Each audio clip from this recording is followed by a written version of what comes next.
안녕하세요. 46살이 되어서야 새로운 인생을 찾은 여자입니다.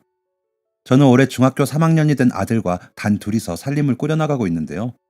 오늘 저는 46살이라는 지금의 나이에 이르기까지 저에게 어떤 일이 있었는지 이야기해보려고 합니다. 저는 그리 좋지 않지만 그래도 어느 정도 이름 있는 대학을 졸업했어요. 그 덕에 대학교에 다니는 동안에는 좋은 대우를 받으며 과외를 했고 부족하지는 않은 대학 생활을 할 수 있었습니다. 넉넉하지 않은 집안 살림에도 불구하고 불편함 없이 학교를 다닐 수 있었던 건 정말 다행이었죠. 그렇게 무사히 대학을 졸업한 저는 졸업과 동시에 회사에 입사할 수 있었습니다. 24살부터 사회생활을 했다 보니 다양한 분야의 사람들을 만날 기회가 있었고 나이가 점점 차면서 주변으로부터 소개를 받는 일도 많아졌습니다. 27살 정도부터는 슬슬 집안에서도 결혼 얘기가 나오더라고요. 저도 결혼할 생각이 없는 건 아니었기 때문에 비슷한 또래의 지인들과 만남을 가지며 자연스러운 만남을 기대했습니다. 그리고 그 과정에서 좋은 사람을 만나게 됐죠. 한 2년 반 정도 연애를 했던 것 같아요. 하지만 2년 반의 연애는 썩 좋지 못한 모습으로 끝이 났습니다. 저도 그분도 서투른 부분이 있었겠죠.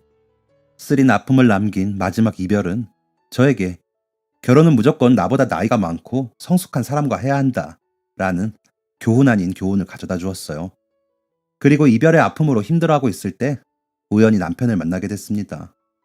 29살의 끝자락에 만난 남편은 저보다 7살이나 많았어요. 남편은 저를 보자마자 열렬히 대시했습니다. 집안으로부터의 결혼 압박과 이별의 상처로 힘들어하고 있는 저에게 7살이라는 나이 차이는 큰 문제가 되지 않았죠. 결국 저는 30살이 되자마자 남편과 결혼하게 되었습니다. 결혼식 날 남편이 친구들과 나눈 대화가 아직도 생각이 나네요. 야, 7살이나 어린 신부 데려가는 기분이 어떠냐? 친구의 장난스러운 물음에 남편은 이렇게 대답했습니다. 야, 7살이나 어려도 어차피 30이야. 남편은 뒤이어 이런 말도 남겼어요. 좀만 더 일찍 넘어왔으면 20대 파릇파릇한 애 데리고 살 수 있었는데 아쉽다, 아쉬워. 당시 저는 이런 쎄한 말을 듣고도 결혼이라는 행복감에 취해 제가 들은 것들을 그대로 이해하려고 하지 않았어요. 그저 무사히 결혼식을 치를 생각뿐이었죠. 하지만 결혼식을 무사히 마치고 신혼여행까지 다녀와도 남편의 대답은 제 머릿속에서 쉽게 사라지지 않았습니다. 어차피 30이야라는 말이 항상 머릿속을 휘젓고 다녔죠. 하지만 임신하셨네요. 축하드립니다. 라는 의사의 말을 듣자마자 제 머릿속을 어지럽히는 남편의 말은 싹 사라져버렸습니다. 제 뱃속에 새로운 생명이 꿈틀거리고 있다는 사실이 저에게 살아갈 힘을 주었어요. 하지만 제 임신 사실에 대한 남편의 반응은 예상과 너무나 달랐습니다. 뭐? 임신? 당신은 생각이 있는 거야, 없는 거야? 내가 당분간은 애 가질 생각 없다고 했잖아. 네, 임신 소식에 대한 남편의 첫 반응은 뭐? 임신? 이었어요. 자신이 신혼을 즐길 생각이라고 하지 않았느냐며 저를 나무라더군요. 그러고는 왜 호르몬 조절약을 먹지 않았는지 저를 나무라기 시작했죠. 너무나 억울했습니다. 아이를 가진 것에 대해 축하는커녕 이런 소리나 들어야 하는 상황에 화도 났어요. 게다가 저는 호르몬 조절약을 먹지 못하는 상황이었습니다. 부작용이 너무 심했거든요. 부작용 때문에 힘들어하는 걸 남편도 봤고 차라리 자신이 조심하겠다고 이야기하기도 했었죠. 조절을 못한 건 남편이었어요.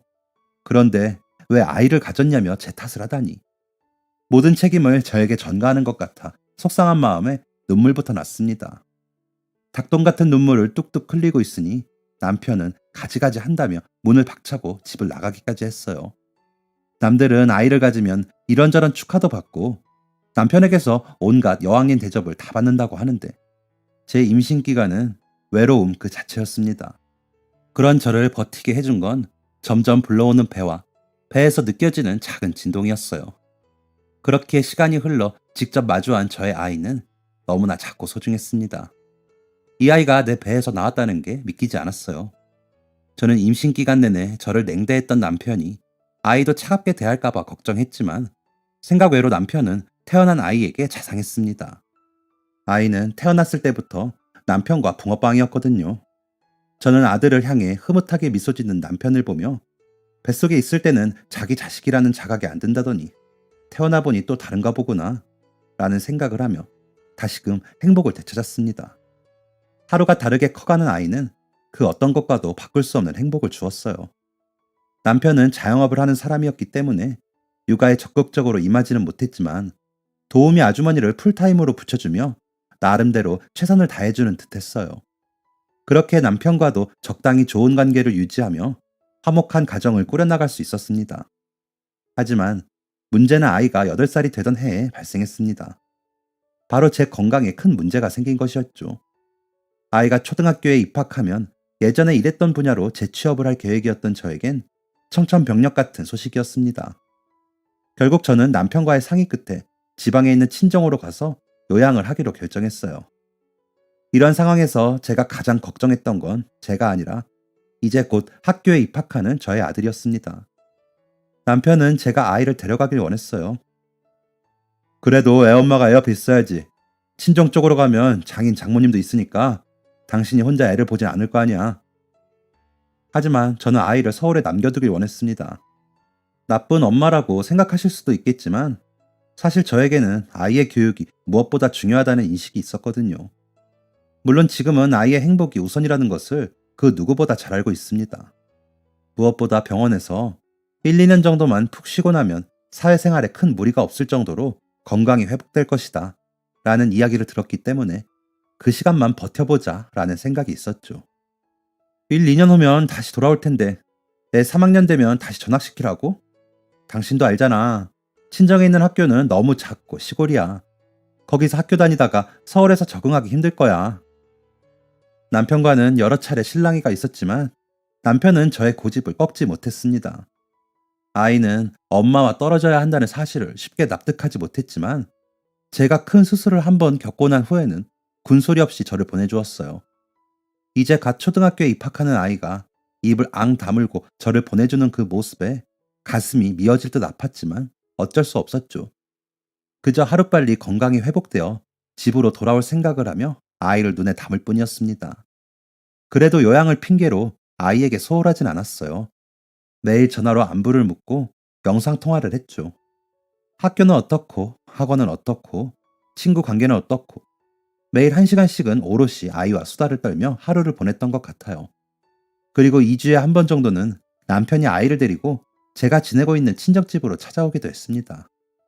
병원에 정기검진을 받으러 갈 때면 제가 서울에서 며칠씩 지내며 아이와 시간을 함께 보낼 수 있었어요. 그런데 아이가 초등학교 2학년이 되고 나서부터는 남편이 어린 아들을 혼자 보내는 경우가 생기더라고요. 친정으로 오는 직통버스가 생긴 이유였죠. 남편은 아이가 아직 어리니 혼자 보내는 건 위험하다. 꼭 같이 와라. 아니면 아예 보내지 마라. 차라리 내가 가겠다. 라는 저의 말에도 모르쇠로 일관하며 됐어. 그냥 버스 태워서 보내는 건데 뭐가 그리 문제라도 되는 거야? 당신이 일찍 가서 버스 기다리고 있으면 되잖아. 버스 기사한테도 잘 부탁한다고 부탁도 하고 보내니까 호들갑 좀 떨지 마. 라는 말을 할 뿐이었어요.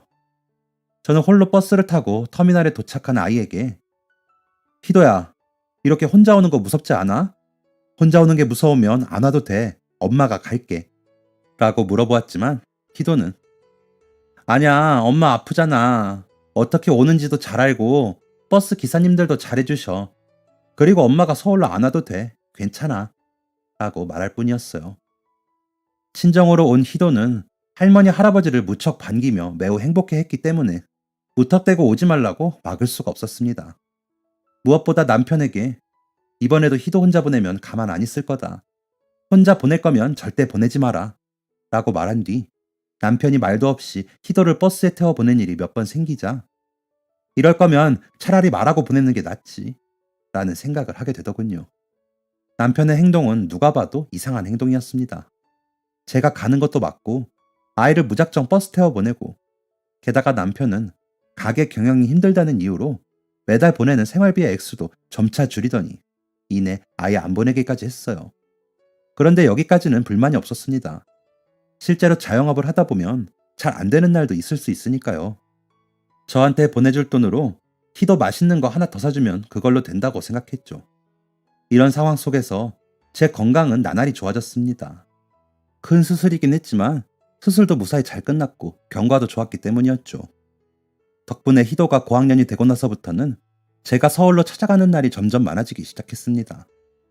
저는 남편이 희도를 혼자 보내는 건 제가 없는 동안 육아를 홀로 감당해야 했기 때문에 혼자만의 시간이 필요하기 때문이라고 생각했고, 저에게 무심한 건 몸이 멀어지니 마음이 멀어졌기 때문이라고 생각했었습니다. 그래서 제가 서울에 가 있는 동안은 남편과 아이와 함께 시간을 보내고 싶어 했어요. 곧 제가 서울로 돌아오면 예전과 같이 생활해야 할 텐데 건강한 가정을 만들기 위해서는 당연히 함께 시간을 보내는 게 필요하다고 생각했죠. 하지만 남편은 이런 저의 생각을 매우 못마땅해 했습니다. 너 없는 동안 내가 몇 년 동안 애를 혼자 보고 있는지 몰라서 그래? 이제 네가 애 좀 봐. 라며 저와 희도를 두고 훌쩍 나가버리기도 했죠. 하지만 희도는 아기 때부터 울음소리 한 번 안 냈을 정도로 의젓하고 손이 많이 안 가는 아이입니다. 스스로 한글도 뗐고 내 아들이지만 어쩜 이러지? 라는 생각이 들 정도로 똑부러진 아이예요. 이런 아이가 고생을 시키면 얼마나 시킨다고.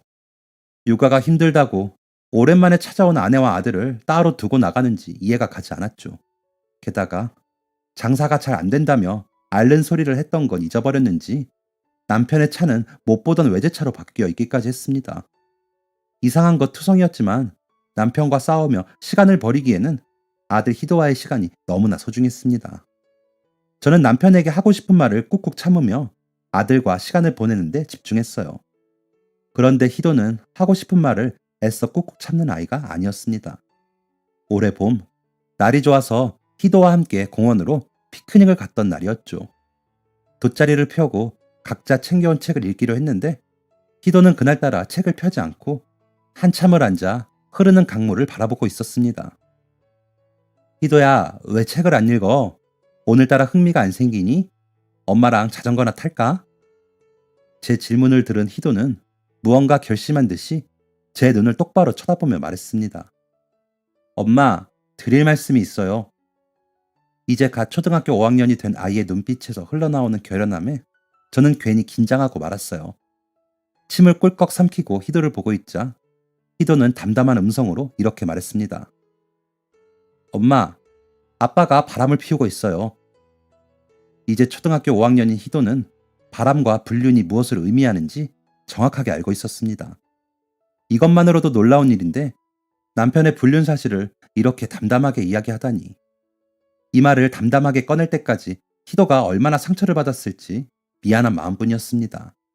그런데 한 가지 의아한 건 아이에게 남편의 불륜 사실을 들은 제 마음이 생각보다 평온했다는 거예요. 그때 확실히 인식했습니다. 아, 나는 남편의 외도를 이미 알고 있었구나 라고 말이죠. 이후에는 희도와 담담한 대화를 이어나갔습니다. 희도는 엄마가 어떻게 했으면 좋겠어? 저의 질문에 희도는 자신의 핸드폰을 열어 몇 가지 사진을 보여주었어요. 사진 속에는 남편이 외간 여자와 함께 있는 몇 장의 사진이 있었죠. 서울 집 주변의 풍경이 보이는 것으로 보아 남편이 외도를 저지르는 모습을 희도가 우연히 본 것 같았습니다. 저는 엄마랑 아빠랑 헤어졌으면 좋겠어요. 찾아보니까 부부가 헤어지려면 그만한 이유가 있어야 한대요. 이 사진이 도움이 될지는 모르겠지만 아이가 이렇게까지 성숙해도 되나 싶어서 멍한 표정으로 희도를 바라보고 있는데 희도는 풀 죽은 목소리로 이렇게 말했습니다. 그리고 아빠가 저를 싫어해요. 아빠가 희도를 싫어한다니 그게 무슨 말이야 희도야. 풀 죽은 목소리의 희도가 전해준 말은 가히 충격적이었습니다. 남편은 그동안 어린 아들을 홀로 집에 두고 집에 들어오지 않는 경우가 허다했으며 학교 준비물은커녕 밥도 제대로 챙겨주지 않았다고 하죠. 남편이 대충 현금을 던져두고 나가면 희도는 그 돈을 알뜰히 나누어 사용했다고 합니다. 밥을 사 먹는 것으로도 돈이 부족해서 준비물을 챙겨가지 못해 학교 선생님께 꾸지람을 듣는 경우가 몇 번 있고 나서는 밥을 포기하고 준비물을 챙겨가기도 했다고 하죠. 희도는 아빠에게 용돈이 부족하다고 이야기해 본 적도 있다고 합니다. 하지만 그럴 때마다 남편은 희도를 향해 돈 잡아먹는 귀신이라고 표현하며 오히려 아이를 나무랐다고 해요. 화가 머리끝까지 차올랐지만 차마 아이 앞에서 분노에 찬 모습을 보여줄 순 없었습니다. 홀로 분을 삭힌 저는 그동안 제가 남편의 외도를 애써 모른 척한 대가가 아이에게 얼마나 큰 상처를 가져다 주었는지를 직면하게 되었어요. 그리고 이렇게 살아서는 안 되겠다는 다짐을 하게 되었습니다. 저는 다짐을 한 순간 자리를 박차고 일어나 은행으로 향했어요. 통장을 하나 개설했고 체크카드를 희도에게 쥐어주었죠. 아빠한테는 엄마가 카드를 줬다는 거 비밀이야. 희도도 알지? 부부가 헤어지려면 그만한 이유가 있어야 한다는 거. 엄마가 안전하게 희도를 데려오려면 아까 엄마한테 보여준 사진보다 더 확실한 증거가 있어야 해. 그때까지만 모른 척하고 잠시만 떨어져 있자. 엄마가 더 자주 서울로 올라올게. 그리고 당분간은 이 카드 써. 알겠지? 저는 그날 늦게 집으로 들어온 남편이 잠자리에 들자마자 몰래 차문을 열고 블랙박스 메모리를 교체했어요. 그리고 그 다음날 아침 일찍 이혼 전문 변호사를 찾아갔습니다. 몰래 교체해온 블랙박스 메모리를 확인한 변호사는 이 내용만으로는 불륜 증거 성립이 어렵다고 하더군요. 블랙박스 메모리 용량을 조금 큰 걸로 교체하셔야 할 것 같아요. 음성이 들어가면 더 확실하고요. 지금 주신 영상은 기간도 짧고 만나는 사람이 누구인지 무슨 대화를 하는지도 들어가 있지 않아서 증거 능력이 부족하네요. 저는 그 길로 최대 용량 메모리를 사서 남편 차에 블랙박스 메모리를 또 한 번 교체했습니다. 그리고 한 달 정도의 시간이 흐른 뒤 다시 블랙박스 메모리를 들고 변호사 사무실에 방문했어요. 주어진 시간이 넉넉하지 않아서 블랙박스 영상은 확인하지 못한 채 방문했죠. 그런데 남편의 불륜 사실을 알게 되었을 때도 충격받지 않았던 저는 변호사와 함께 블랙박스 영상을 확인하며 충격과 분노를 감추지 못했습니다. 저보다 더한 충격을 받은 사람은 다름 아닌 변호사였어요. 막장 집안 한두 번 보냐는 듯 시종일관 무심한 표정과 말투로 일관하던 변호사는 블랙박스 영상을 보자마자 이거 완전 미친 사람인데요? 라는 말을 토해내기에 이르렀습니다. 감정적인 자신의 반응에 본인 스스로도 놀랬는지 당황하며 사과한 변호사는 이내 저에게 진지하게 물었습니다. 아이의 친부가 정말 맞는 건가요? 이혼 과정에서 중요한 부분이기 때문에 실례인 걸 알지만 여쭤보는 겁니다. 저는 헛웃음을 지으며 블랙박스 영상의 남자가 제 아이의 친부가 맞다고 확정해 주었어요. 사진만 보셔도 아실 거예요. 저 사람은 제 아이의 친부가 맞습니다. 저는 결혼 후 그 어떤 남자와도 부정한 관계를 저지른 적이 없어요. 저도 변호사도 깜짝 놀라게 만든 블랙박스 영상의 내용은 이러했습니다. 우선 영상의 처음부터 끝까지 남편은 시종일관 지나가는 여성들을 품평했습니다. 저 여자는 엉덩이가 어떻고 팔뚝이 어떻고 여성으로서 정말 듣기 거북한 내용들이 줄을 이었죠. 게다가 그 품평의 대상은 제가 되기도 했습니다. 재수씨 건강은 좀 어떠시대? 이제 좀 괜찮으신가? 정말로 저를 걱정하는 듯한 목소리의 지인은 제가 아는 사람이었습니다. 그런데 호의적인 지인의 물음에 남편의 대답은 꽤나 공격적이었어요. 야, 남의 마누라 건강은 네가 왜 물어봐? 이렇게 골골댈 줄 알았으면 더 어린 여자랑 결혼할 걸 그랬어? 늙고 병드니까 털끝이 조금만 닿아도 소름이 돋는다. 전화를 건 상대 지인은 예상 밖의 반응에 많이 놀랬는지 꽤 오랫동안 아무 대답을 하지 않고 있었습니다. 지인은 왜 말을 안 하느냐는 남편의 닥달에 황급히 통화를 종료했죠. 이후 남편은 누구인지 모를 지인과 통화하며 소름 돋는 이야기를 해댔어요. 옛날 중국 황제들은 어린 여자애들 오줌으로 목욕을 하고 그랬다는데 그게 정말 효과가 있을까? 같은 대화를 하며 낄낄대는가 하면 오늘 밤 술집에 가서 여자를 부를 거라는 이야기도 서슴지 않았죠. 그런데 이런 끔찍한 대화보다 저를 혼란으로 밀어넣었던 건 바로 아들에 대한 남편의 태도였습니다. 그 새끼는 클수록 나를 닮아서 더 소름이 돋아. 나랑 좀 다르게 생겼으면 딴 놈 새끼 아니냐고 몰아붙여서 이혼할 수라도 있을 텐데. 에휴, 이건 뭐 모르는 인간이 봐도 내 새끼니까 진짜 곤란해 죽겠어. 뭔 어린 놈의 새끼가 이렇게나 많이 처먹는지. 알아서 사 먹으라고 돈을 주고 나왔는데도 그게 부족하다잖아. 진짜 뭘 처먹는 모습도 보기가 싫어. 그리고 학원 같은 데라도 좀 가라니까 지는 필요 없대. 그래서 학교 마치면 바로 집에만 붙어있어. 이 새끼는 친구도 없나 봐. 그렇게 음침하니까 친구도 없지. 지 애미 닮아서 그런 걸 거야, 분명히.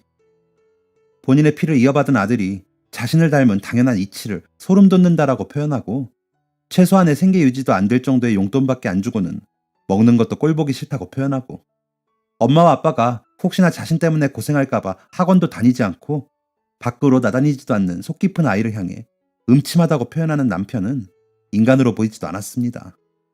게다가 남편은 넘지 말아야 할 선까지 넘어버렸어요. 아, 진짜 오늘도 집 가면 이 새끼 있을 거 아니야.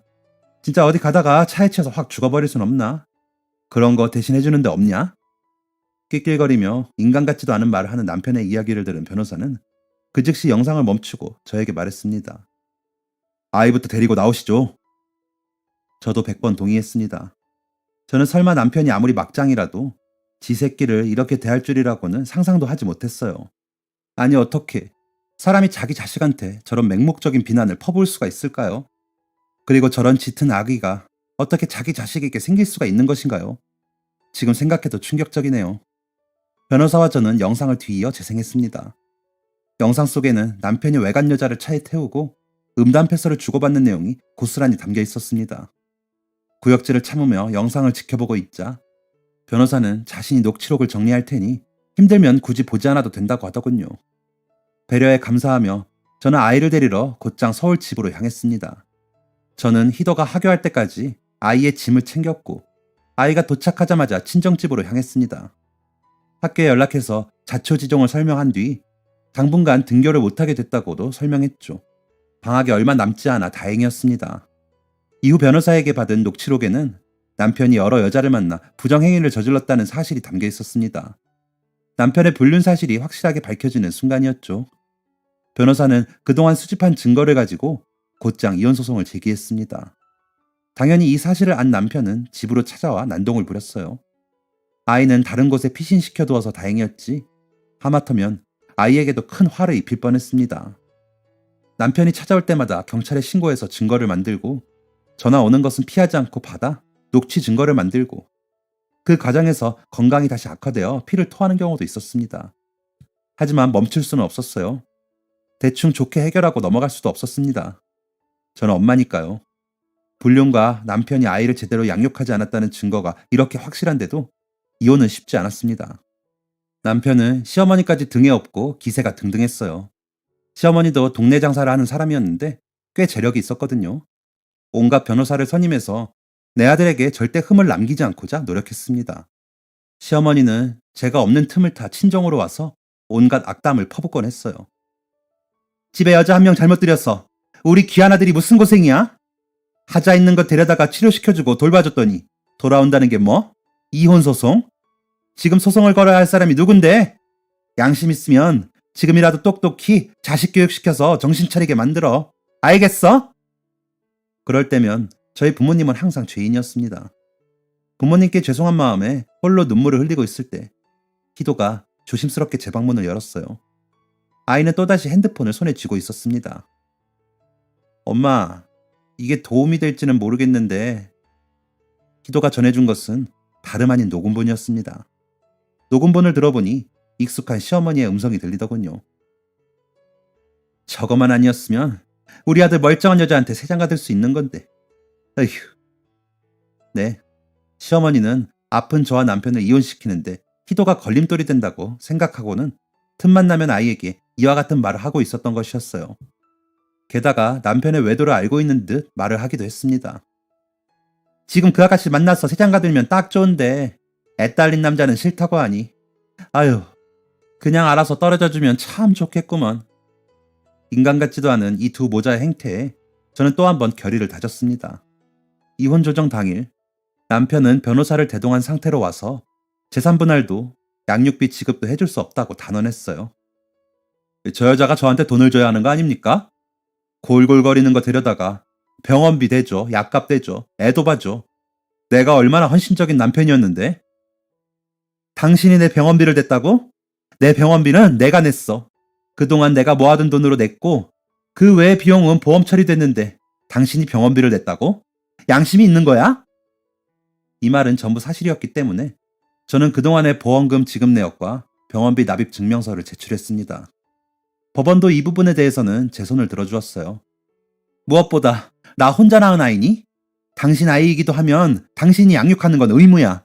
내 편의를 봐준 게 절대 아니라고.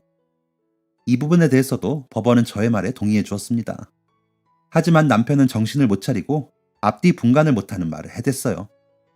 그래도 몇 년 동안 애를 혼자 보는 게 쉬운 일인 줄 알아? 이걸 보고 뭐라고 하더라? 뭐라고 하죠, 변호사 양반? 아, 그래. 독박육아, 그런 거 아니야. 솔직히 남편이 그동안 저를 대신해 아이를 헌신적으로 돌봤다면 그 노고를 인정해 줄 수 있었습니다. 하지만 남편은 아이를 인격체로 보지 않았고 자신이 해야 할 의무를 다하지도 않았어요. 그래서 저는 아이를 향한 남편의 원색적인 비난이 들어있는 블랙박스 녹화본을 제출했습니다. 남편은 자기 피를 이어받은 자신의 아이를 인격체로 보지 않았습니다.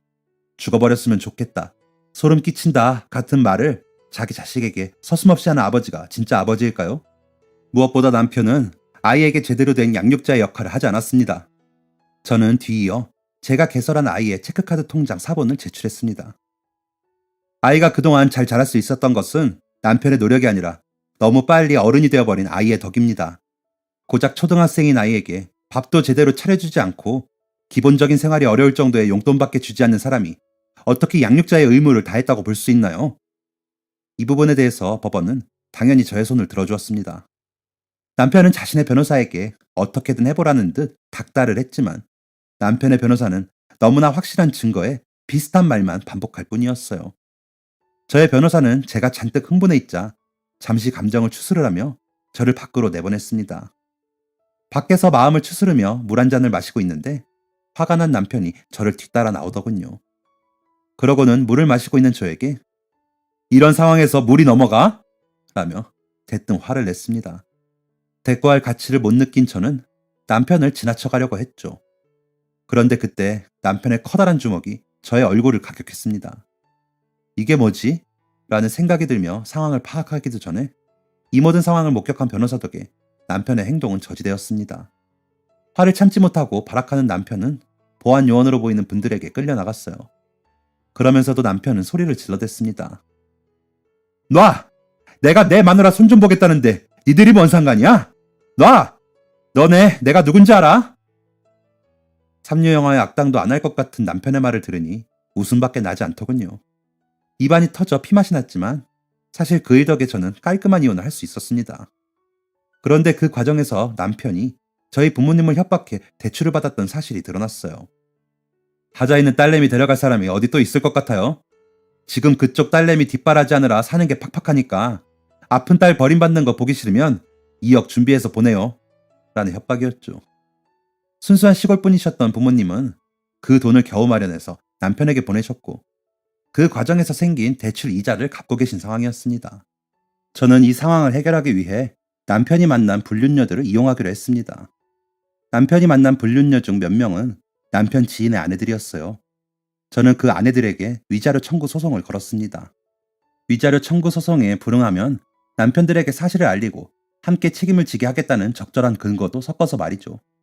그런데 위자료 청구 소송을 걸기도 전에 남편에게 연락이 왔습니다. 그거 알려지면 나 진짜 매장당해. 그 형들한테 맞아 죽을 수도 있다고. 그게 나랑 무슨 상관이야? 그걸 그렇게 잘하는 사람이 형님들 와이프랑 바람을 펴? 남편은 이런 말이 통하지 않자 이내 감정에 호소하기 시작했습니다. 우리 좋았잖아. 나도 희도 예뻐했었고 정말 그때로 돌아갈 수 있다면 좋겠어. 나도 내가 이렇게 된 거에 정말 후회해. 정말이야. 후회? 후회되면 당신이 한 행동에 당신이 책임져. 희도 예뻐했던 거? 단란한 가족의 모습? 모두 가식이었고 지금 당신의 모습이 진짜 모습이야. 아니, 나 정말 후회한다니까. 내가 오죽하면 그랬겠냐. 저는 절대 남편의 변명에 넘어가 줄 생각이 없었어요.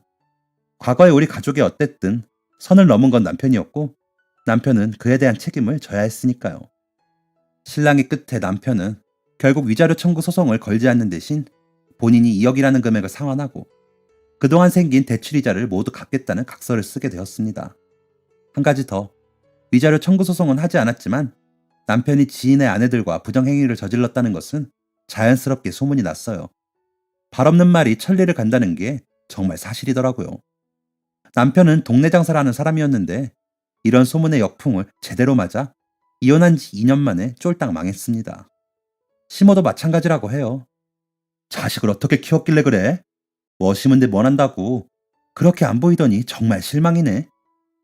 그러니까 어떻게 아픈 며느리를 두고 아들 세장가 보낼 생각을 해? 사람이 정도 없지. 그니까 저렇게 살면 천벌받아. 라는 말을 들으며 동네에 있는 모든 소상공인 모임에서 퇴출되었다고 하죠. 한 번은 시모가 저를 찾아와서 돈을 빌려달라고 한 적이 있었어요. 저번에 광칠이 우리 아들이 너한테 돌려준 2억 있잖니. 그거 좀 어떻게 안 될까? 그것만 있으면 다른 데서 다시 시작해볼 수 있을 것 같은데 안 될까? 당신들한테 사람의 양심이 있어요? 내 아들한테, 저희 부모님한테 그런 말과 행동을 하고 도움을 바라다니. 정말 염치도 없고 양심도 없네요. 참고 참아서 겨우겨우 말 험하게 하지 않고 있으니 돌아가요. 알았나요? 전 시어머니죠. 그 사람은 그렇게 터덜터덜 등을 돌려 돌아갔습니다. 이것도 나중에 알게 된 사실인데 엄청나게 부자인 것처럼 행동하던 시어머니는 사실 그렇게 부자도 아니었어요. 벌이가 나쁜 건 아니었는데 벌이보다 사치를 더 부려서 사는 게 좀 팍팍했다고 하더라고요. 그런데 이제는 사치를 커버해줄 만큼의 벌이가 없으니 재기는 불가능하다고 봐도 되겠죠. 그 사람들의 근황은 이게 마지막입니다. 저는 이혼 소송이 꽤나 벅찼는지 이혼 이후 1년 정도 다시 요양을 해야 했어요. 그리고 지금은 주기적으로 검사만 받으면 될 정도로 건강을 회복했습니다. 건강을 회복한 후에는 아이에게 자랑스러운 엄마가 되기 위해 자격증도 새로 따고 이런저런 회사에 이력서를 넣기도 했어요. 그런데 아이를 낳고 요양을 하느라 꽤 오랜 시간 경력 단절이 되었기 때문에 재취업이 쉽지는 않더군요. 하지만 우연한 기회로 결혼 전 다니던 회사에서 친하게 지내던 분을 다시 보게 되었어요. 그리고 그분의 소개로 프리랜서 일자리를 소개받게 되었고 그 일이 잘 풀려서 중소기업의 경력직으로 입사하게 되었습니다. 그렇게 몇 년 동안 열심히 일하던 중 친정 부모님이 오랫동안 운영하시던 과수원을 처분한다는 이야기를 하시더라고요. 저에게는 부모님의 그 말이 일생일대의 기회로 느껴졌습니다. 그래서 곧장 부모님께 처분할 거면 저한테 주세요 라는 말을 하고 말았어요. 대책 없이 저지른 말이었지만 부모님은 저를 믿어주셨고 저는 마케팅 계열에서 일했던 경력을 살려 농장 체험을 할 수 있는 카페를 열게 되었습니다. 요즘엔 거리가 조금 멀더라도 예쁘고 느낌 있는 장소라면 사람들이 시간을 내서 찾아오기 때문에 지금의 저는 월 순수익 1,000만 원이 넘는 가게의 사장이 되었어요. 여전히 보완해야 할 부분이 많지만 제 가게를 갖고 나가는 기쁨이 참 큽니다. 또 제가 읽어내는 것을 아이에게 보여주는 것도 가장 기쁜 일 중 하나죠. 제 아들의 근황도 궁금하시겠네요. 우선 희도는 박희도에서 최희도로 성을 바꿨습니다. 아빠의 성에서 제 성으로 바꾼 것이죠. 이건 아이가 먼저 제안한 것이었어요. 자신을 찾아오지 않는 아빠와의 영원한 이별을 스스로 선언한 것이었죠. 이혼 소송을 시작했을 때부터 심리 치료를 받았던 희도는 제 예상과 달리 심적으로 상당히 안정적이었어요. 정말 다행이죠. 심리 치료까지 모두 마친 지금 희도는 중학교에 들어갔습니다.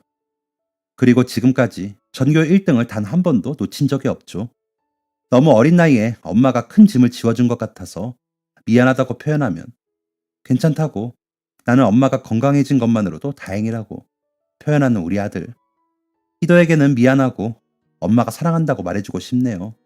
그 어린 나이에 받았을 상처, 엄마가 100배 1000배로 보상해주겠다고. 지금까지 저의 46년 인생 중 가장 굴곡졌던 이야기를 들려드렸습니다. 저 같은 인생이 또 있지 않기를 바라지만 혹시나 저와 같은 어려움을 겪고 계신 분들이 계시다면 이 또한 지나가리라는 말을 꼭 전해드리고 싶어요. 지금 당장은 힘들고 어려워도 언젠가는 우리 인생에도 볕들 날이 있겠죠. 제 사연은 여기까지입니다. 제 사연을 들어주신 모든 분들의 인생에는 행복한 일들만이 가득하길 바라겠습니다. 감사합니다. 모두 행복하세요. 지금까지 사연 들어주셔서 감사합니다. 사연이 재밌으셨다면 구독과 좋아요를 눌러주세요. 감사합니다. 안녕히 계세요.